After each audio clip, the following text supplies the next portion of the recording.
Hello. What's up, my friends? Omies, my dears, how are you doing? I am hopping on the mic in the context of going through the shadow. And I felt called to do a solo episode on the concept of the shadow. And I had been kind of waiting for some clarity on exactly what I wanted to share. It was initially inspired by the fact that, number one, I have an interest in humanity's shadow. I have an interest in the personal shadow of myself, of people as individuals.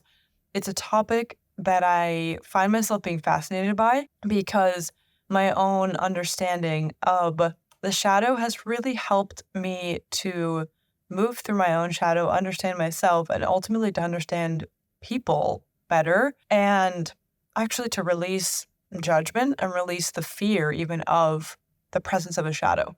That's kind of the goal of this. And realistically, how I'm feeling right now is I feel like I'm in a shadow right now. And what I mean by that is I'm just feeling a lot of feels and I'm going through some transitions. I'm stepping into different versions of myself and it's uncomfortable and freaking weird sometimes. And yeah, it just feels like a little bit crazy to navigate. And it's really just reminding me of the fact that going through a shadow, a low, whatever you want to call it, really just being in the rawness of being a human, that it doesn't really make you less spiritual or less evolved or like you've taken steps back. And it's something I think about a lot because as I dove into the spiritual world, if you will, I felt like there was some arms, some branches of it that felt like it was like if you had basically negative things happening to you or if you were experiencing certain emotions, that meant basically that something is wrong with you. And I think what I've learned from my studies and my own personal exploration is that the more we understand our personal shadow, the more we see its place, its divinity, and what it's trying to tell us. And there's a Carl Jung quote. I have this book here called Man and His Symbols. Highly recommend you read it if you're interested in anything that has to do with the shadow, the subconscious, the unconscious, the collective unconscious, dream work especially. And he says, our actual knowledge of the unconscious shows that it is a natural phenomenon and that, like nature herself, it is at least neutral. It contains all aspects of human nature, light and dark, beautiful and ugly, good and evil, profound and silly. The study of individual as well as collective symbolism is an enormous task and one that has not yet been mastered. He's alluding largely to what he endeavors to do in this book, which is to explore the human unconscious and the shadow and all these aspects. But what stands out to me here is the nature piece of who we are on a simple level. And this is the illusion of the ego for humans, is to think that we're separate from nature, to think that we have our own set of rules, that we operate differently, and we basically have forgotten how we actually are, which is that we are just nature. We are not even, you say go into nature.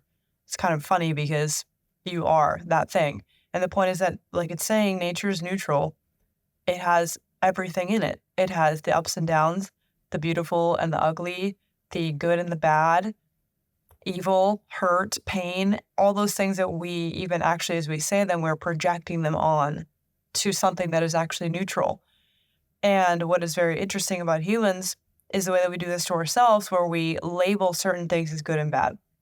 And of course, in the, let's call it just the 3D physical day-to-day life, yes, there's things that we extrapolate as being good or bad, depending on their outcome, depending on how they make you feel, depending on if they hurt someone else. And those things are valid to a certain extent. But when it comes to understanding the self and the bigger picture, what I'm really curious about is how to take the resistance out of experiencing the shadow. And the reason why this is important is because the second we start to fear the shadow and the second we basically shun it away, that is actually what causes it to express itself in the more potentially harmful, insidious ways. You can think about it kind of like when people have repressed emotions, when they're holding a lot of anger or shame or whatever, and they think that it's actually not okay to express that, it gets pushed really far down into literally the body, and then it comes out in kind of funny ways, if you will. It comes out in unexpected ways versus when emotions just get expressed as they come, right? Because they're just emotions that we have as humans. And there's nothing actually inherently wrong with an emotion or an experience. It's more kind of what happens after it or where it's coming from or, yeah, the like ripple effect of it. And so what I think is interesting with the shadow and what I have been personally experiencing is when I feel like something is coming up and then I'm like, this is inconvenient. Like, I thought I was this happy fucking chick. Everything's going good. No problems over here. Obviously, this is like not an accurate statement in the end. But the point is, we have this idea of ourselves of how we're supposed to be, where we're supposed to be at in our journey. And then some shit comes up and you're like, God damn it, this is really inconvenient. And what happens there is we basically tend to ignore and say like, shoo shoo, I do not like you. You are annoying and difficult to deal with. So please get out of my face. And I don't like what you have to say about me. And so goodbye. That's basically what we do. And when that happens, we completely avoid the opportunity to learn what it has beneath it. And the analogy that I like to picture is that when there is a shadow present, it means that there's a light shining, right? You basically cannot have one without the other. When there's a light shining on you or you are shining on someone else, there actually is going to be a shadow. And that is what we're meant to explore because it is part of our nature. And really, by itself, it's neutral. Like it's just what we make it mean that becomes potentially problematic or brings more resistance into our life. The other thing that I think is really helpful to understand in conversations about the shadow is if you think about your human design, which is something that you've heard us talk a lot about on the podcast. I am actually personally getting my human design reader certification because it's a modality that fascinates me to no end. And actually part of it is to understand that each of us, while we have these highest expressions of our gifts, our personality, the things that come naturally to us, a lot of those, if not all of them, also include a shadow element that is kind of like the learning curve that you experience as you learn how to master your essence, your gifts, your personality, really your purpose, whatever you're here to do, is there's a learning curve. And on that learning curve, there's obstacles and trip ups and mistakes that happen. And sometimes those include what we would call this shadow expression of the self in whatever that specific instance is. And I think what's a helpful framework for this is to kind of picture that inevitably on your journey of becoming, on your journey of remembering, on your career journey, on your relationship journey, shadows are going to come up. I'm currently in, I feel like a shadow of in my relationship as things are shifting and I'm growing and evolving and trying to show up better.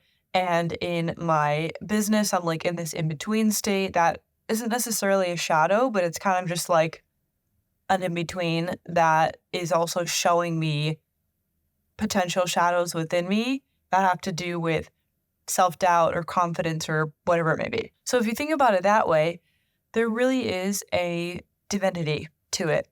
And if you think about it being, you could consider it being purposeful, or you can even say that it doesn't necessarily need to have meaning, but that no matter how you slice it, it's there and it's okay that it's there.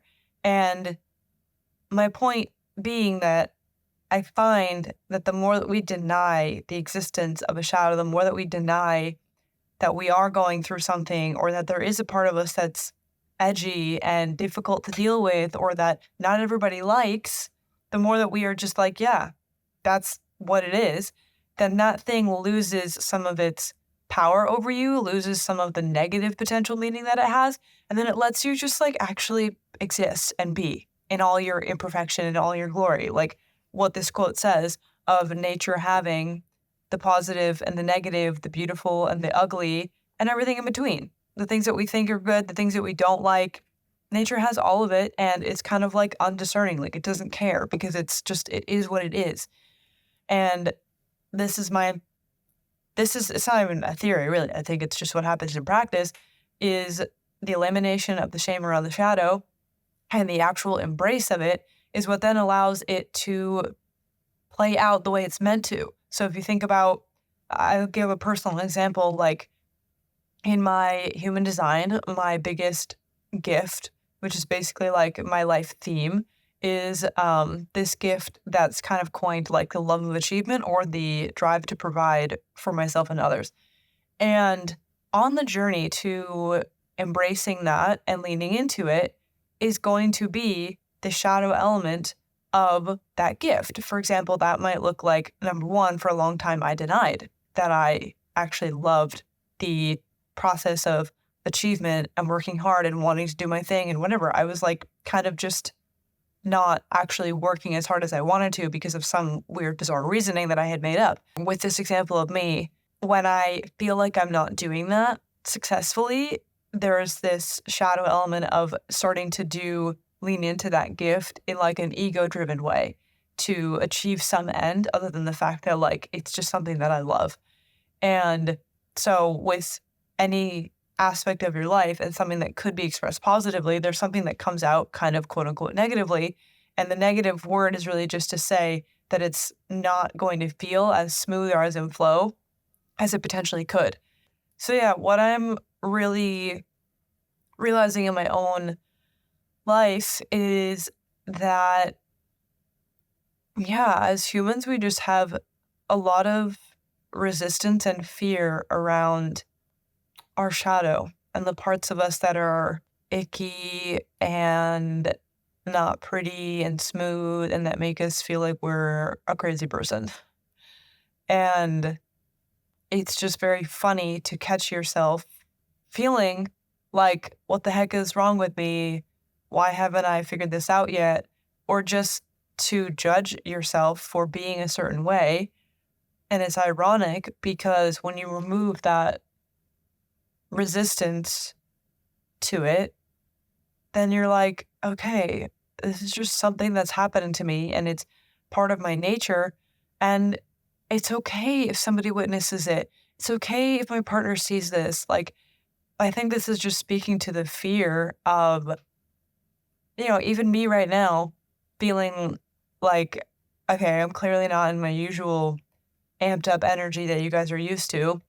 And in my head, I'm like, are they going to hate it? Is this shitty? Like, just the brain, the mind goes to all the places of insecurity and doubt and just thinking that it's not good enough. And maybe it is true. And that's okay. And the funny thing is, this is where the soul can come in and be like, let's just fucking lean in. Like, you're not feeling good. You're feeling in this, like you're in this shadow, this dip. Hop on the mic and make some fucking art. That's maybe the solution and the divinity to it is that embrace of like, yeah, not feeling it, not loving it, lots of self-doubt, lots of spiraling happening. But you know what? I'm a fucking human, and that is what it is. And the more that we hate on that or think it's shitty, then it's like you're just taking away your humanity because you're trying to be some Buddha on the hill. And maybe that is your goal, but I guarantee like the Buddha and the Dalai Lama all had to go through some real shadowy shit to get to where they are. And even at the end of the day, the Dalai Lama is a freaking human who has emotions, who goes through ups and downs. He has a lot more wisdom and embodied knowledge than we all do, probably. Who knows? Even then, it's like I catch myself saying that. And that's the spiritual ego that's like, you will get to a point of being fucking perfect and not ever feeling yada, yada, yada. That's like some weird spiritual industry shit trying to sell you on the ascension process. And I really don't know if I buy it. I don't know if I buy it because I think at the end of the day, all these things can exist at once. I think this is the point that I've been trying to get to, is the shadow does not deny the existence of light. The feeling of anger that you are feeling in this moment does not also deny the fact that you are a beautiful, compassionate, loving human being. And the place that we find ourselves as a collective and as individuals is thinking that one thing negates the other. And actually, a lot of the time, many truths exist all at once. Many experiences exist all at once, and they don't negate each other. And I think this is the fear that we have, that if we uproot something and we bring something to the light that is gross and ugly, that all of a sudden it negates all the other work that we've done, all the other things that exist about ourselves. And I think that is the key to understand, because when it comes to, for example, you could be going through in a relationship, the fear is that if your partner finds out about XYZ or you share this thought with them, that will negate everything else about you. One, sure, it could be possible with the quote unquote wrong partner, but ultimately learning more and seeing more aspects of yourself and having that mirrored back to you and your partner is actually what will create more love and more intimacy and more understanding. And I think this is our task as individuals. This is your task on your journey, is to find all the ways that you can get in the mud, understand that if there is no mud, there is no lotus, and one cannot exist without the other. And this is the journey that we're on. We're also seeing as a collective our shadow come up, our freaking repressed emotions, our evil shit come out of the woodwork. It's for a reason. It's meant for us to be seen and to also not add more fear on top of it, because that's what gives it power and that's what makes it seem like it's this horrific thing that we have that's going to ruin our life. Do you know what I mean? So yeah, the last thing I wanted to share is a mini story about this crazy hallucination dream that I had the other week when I was sick. And I mentioned this a little bit on my Instagram story, if you saw it there. But I want to give like a little brief recap of it and what it taught me and how it also kind of inspired me to do this conversation, this episode, this solo. And basically the other week I was very sick. I had a fever. I was like sneezing, coughing, sinus, all the stuff. And ever since I was a kid, when I have a high fever, I kind of hallucinate / have these nightmares that are pretty intense. And when I say hallucinate, it's kind of because I'm half awake, half asleep, and it's not necessarily dreaming. It's not necessarily like I'm dreaming, and I'm not necessarily seeing, quote unquote, seeing things like in front of me, but it is some form of obviously seeing something that is potentially not real, that I assume is not real, I guess. So the thing that happened was I basically woke up in the middle of the night with a huge fever, went to the bathroom, came back, sat on my bed, and all of a sudden started getting these huge, visceral, really scary feelings and partial visuals, but they were like hybrid visuals / feelings. It's hard to explain. But basically it was very scary. And it was this feeling of being stuck, being hopeless, being just unable to fix or deal with the scenario that I was feeling. Like it was just total hopelessness and being stuck and like overwhelming energy, as if I'd woken up in a new dimension and I wasn't going to be able to leave. Like it was really crazy and scary. So long story short, as it pertains to this conversation, I ended up reflecting on this hallucination, this dream per se that I had, and started to ask myself, what is it that I might feel like I'm stuck in? Or what is it that is making me feel hopeless? What is it that is tying me back, that is making me feel this dense, heavy energy?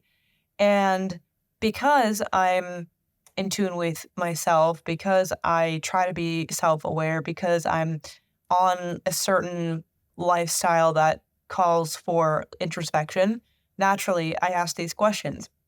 And it is in line with the Carl Jung work of understanding your dreams and the messages that come from deep in your subconscious, because they're messengers and they have something to tell you about your reality. And this dream really had me thinking about my current state of being in different ways. That kind of showed me things about certain relationships, and it showed me certain things about where I'm at in my career, and that really soon it's going to be time to uh, quit something that I've been doing and shift focuses because of the feeling and the energetic signature that has been leaving on my subconscious. And so if you think about it, it's like day to day, the conscious mind is the one that's aware that I'm talking in a mic and recording and blah, blah, blah. But then things are seeping deeper into the subconscious mind. And those things are not necessarily aware until something kind of sparks you to explore it. So, like, most of our day to day functions are just done unconsciously. And it's just like a program that's in there. You don't necessarily need to know that it's there, but then sometimes they come up to light for us to explore. And clearly, something that has been both in my conscious mind and going deeply into my subconscious mind is these aspects of the things that have been frustrating me, the things that have been making me feel like I'm stuck or that there's like no way out or whatever. And having that visceral dream experience allowed me to look at it and to then integrate changes into my life and to reflect on it further. And the funny thing is, in the moment of that dream, I was really scared. It felt so real that I definitely was kind of freaking out a bit and did not necessarily have the like foresight in the moment to surrender to it, which potentially could have been a better outcome. But nonetheless, I knew right after that it was something to think about and reflect on and to get information from. And it's like there's a ruminating kind of leftover fear about that situation, that because it was so intense, it feels scary for the potential for it. It feels, the potential of it coming back feels scary. And it's something I've caught myself feeling of, like, when I'm laying in bed, and if I, a few days ago, was still feeling a little bit sick and I had that sort of feeling start to creep up on me again, that I was starting to feel scared of it. And that taught me on an even deeper level to pay attention to how I'm even responding to my own fears or shadows or scarier things that I perceive as scary or bad. And when I was talking about it with Milan, he was like, how do you know that it was like a bad thing when it was happening? And I was like, that's honestly a good question. Like, I don't know. I just felt so intense that I just kind of, I think it was rightfully scary, but the point being, it's another invitation to look at the thing neutrally and to just let it kind of exist and see what it's meant to show us. And so, yeah, that just really inspired me to think more deeply about those little messengers. And there was just this thing in me of, yeah, I'm just curious about this, about how to not fear these things as much. And I feel like it's something that we're all just naturally inclined to do. There's things that I'm afraid of that I freak me out. Like, I don't like horror movies, right? There's just things that I have a negative body reaction to or contraction. And I think it's just some of those things, maybe we explore a little bit more and we learn how to accept them and release the judgment on them, because ultimately that judgment, I think, just like does more harm onto the body and to our soul than any good that it could do. So yeah, that is kind of my quick thing on the shadow. And I want to keep it short because there could be so much to say, but I feel that just this quick statement works for now. So yeah, I would really like to hear what your experience is with the shadow, what you have learned, experienced, intuited about it, if that's a word. Yeah, send me a DM, let me know. You can also comment in Spotify. There's like a little section to leave your thoughts, and we publish a lot of them, so definitely share what you think. And I'm just so glad to have you to talk to, and I really hope that this resonated somehow. And I appreciate you listening to the end, even though this was a bit of a different energy from me than you are probably used to. I thought it was kind of matching to actually just show you that more, I guess, what I would consider like, I don't know, shadowy energy. I don't know what to call it, but I'm obviously just feeling I'm in it. I'm currently in it. And my style is to just share it as it's happening.